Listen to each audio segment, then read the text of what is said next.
नमस्कार, आप देख रहे हैं संस्कृति टीवी। प्राचीन काल की बात है।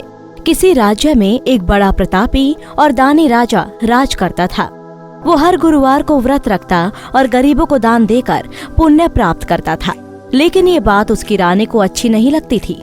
वो ना तो व्रत करती थी, ना ही किसी को एक भी पैसा दान में देती थी और राजा को भी ऐसा करने से मना करती थी। एक समय की बात है, राजा शिकार खेलने के लिए जंगल चले गए थे। घर पर रानी और दासी थी। उसी समय गुरु बृहस्पति देव साधु का रूप धारण कर राजा के दरवाजे पर भिक्षा मांगने आए। साधु ने जब रानी से भिक्षा मांगी तो वो कहने लगी, हे साधु महाराज, मैं इस दान और पुण्य से तंग आ गई हूँ। आप कोई ऐसा उपाय बताएं जिससे कि सारा धन नष्ट हो जाए और मैं आराम से रह सकूं। बृहस्पति देव ने कहा, हे देवी, तुम बड़ी विचित्र हो। संतान और धन से कोई दुखी होता है? अगर अधिक धन है तो इसे शुभ कार्यों में लगाओ। कुंवारी कन्याओं का विवाह कराओ, विद्यालय और बाग बगीचे का निर्माण कराओ, जिससे तुम्हारे दोनों लोक सुधरें। लेकिन साधु की इन बातों से रानी को खुशी नहीं हुई। उसने कहा कि मुझे ऐसे धन की आवश्यकता नहीं है जिसे मैं दान दूं और जिसे संभालने में मेरा सारा समय नष्ट हो जाए। तब साधु ने कहा, अगर तुम्हारी ऐसी इच्छा है तो मैं जैसा तुम्हें बताता हूँ तुम वैसा ही करना। गुरुवार के दिन तुम घर को गोबर से लीपना, अपने केशों को पीली मिट्टी से धोना, केशों को धोते समय स्नान करना, राजा से हजामत बनाने को कहना, भोजन में मांस मदिरा खाना, कपड़ा धोबी के यहाँ धुलने डालना। इस प्रकार 7 बृहस्पतिवार करने से तुम्हारा समस्त धन नष्ट हो जाएगा। इतना कहकर साधु रूपी बृहस्पति देव अंतर्ध्यान हो गए। साधु के अनुसार कई बातों को पूरा करते हुए रानी को केवल 3 बृहस्पतिवार ही बीते थे कि उसकी समस्त धन संपत्ति नष्ट हो गई। भोजन के लिए राजा का परिवार तरसने लगा। तब एक दिन राजा ने रानी से बोला कि हे रानी, तुम यहीं रहो, मैं दूसरे देश को जाता हूँ, क्योंकि यहाँ पर सभी लोग मुझे जानते हैं, इसलिए मैं कोई छोटा कार्य नहीं कर सकता। ऐसा कहकर राजा परदेश चला गया। वहाँ वो जंगल से लकड़ी काट कर लाता और शहर में बेचता। इस तरह वो अपना जीवन व्यतीत करने लगा। इधर राजा के परदेश जाते ही रानी और दासी दुखी रहने लगी।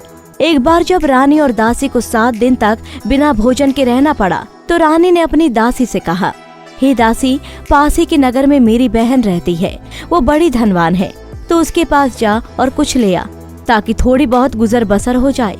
दासी रानी की बहन के पास गई। उस दिन गुरुवार था और रानी की बहन उस समय बृहस्पतिवार व्रत की कथा सुन रही थी।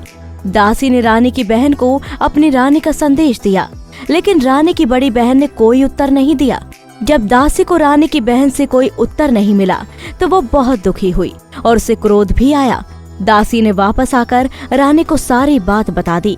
ये बातें सुनकर रानी ने अपने भाग्य को कोसा।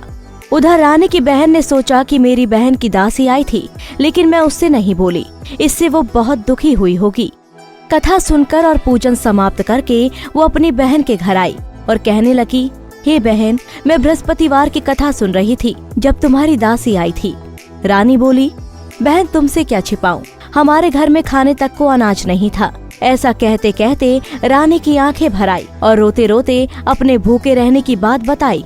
रानी की बहन बोली, देखो बहन, भगवान बृहस्पति देव सबकी मनोकामना को पूर्ण करते हैं। देखो, शायद तुम्हारे घर में अनाज रखा हो। पहले तो रानी को विश्वास नहीं हुआ, पर बहन के आग्रह करने पर उसने अपनी दासी को अंदर भेजा तो उसे सचमुच अनाज से भरा एक घड़ा मिल गया। ये देखकर दासी को बड़ी हैरानी हुई। दासी रानी से कहने लगी, हे रानी, जब हमको भोजन नहीं मिलता तो हम व्रत ही तो करते हैं, इसलिए क्यों ना इनसे व्रत और कथा की विधि पूछ ली जाए, ताकि हम भी व्रत कर सके। तब रानी ने अपनी बहन से बृहस्पतिवार व्रत के बारे में पूछा।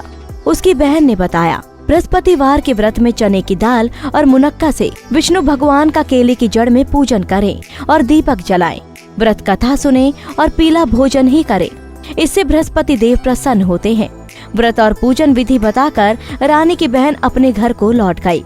7 दिन के बाद जब गुरुवार आया तो रानी और दासी ने व्रत रखा। गुड़साल में जाकर चना और गुड़ लेकर आई, फिर उससे केले की जड़ और विष्णु भगवान का पूजन किया। अब पीला भोजन कहाँ से आए, इस बात को लेकर दोनों बहुत दुखी थे। चूँकि उन्होंने व्रत रखा था, इसलिए बृहस्पति देव उनसे प्रसन्न थे। इसलिए वे एक साधारण व्यक्ति का रूप धारण कर 2 थालों में सुंदर पीला भोजन दासी को दे गए। भोजन पाकर दासी प्रसन्न हुई और फिर रानी के साथ मिलकर भोजन ग्रहण किया।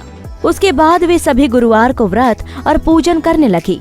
बृहस्पति भगवान की कृपा से उनके पास फिर से धन संपत्ति आ गई, परंतु रानी फिर से पहले की तरह आलस्य करने लगी। तब दासी बोली, देखो रानी, तुम पहले भी इस प्रकार आलस्य करती थी। तुम्हें धन रखने में कष्ट होता था, इस कारण सभी धन नष्ट हो गया, और अब जब भगवान बृहस्पति की कृपा से धन मिला है तो तुम्हें फिर से आलस्य होता है।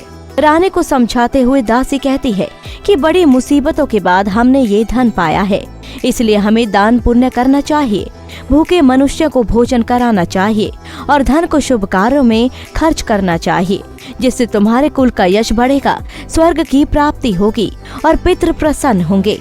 दासी की बात मानकर रानी अपना धन शुभ कार्यों में खर्च करने लगी, जिससे पूरे नगर में उसका यश फैलने लगा।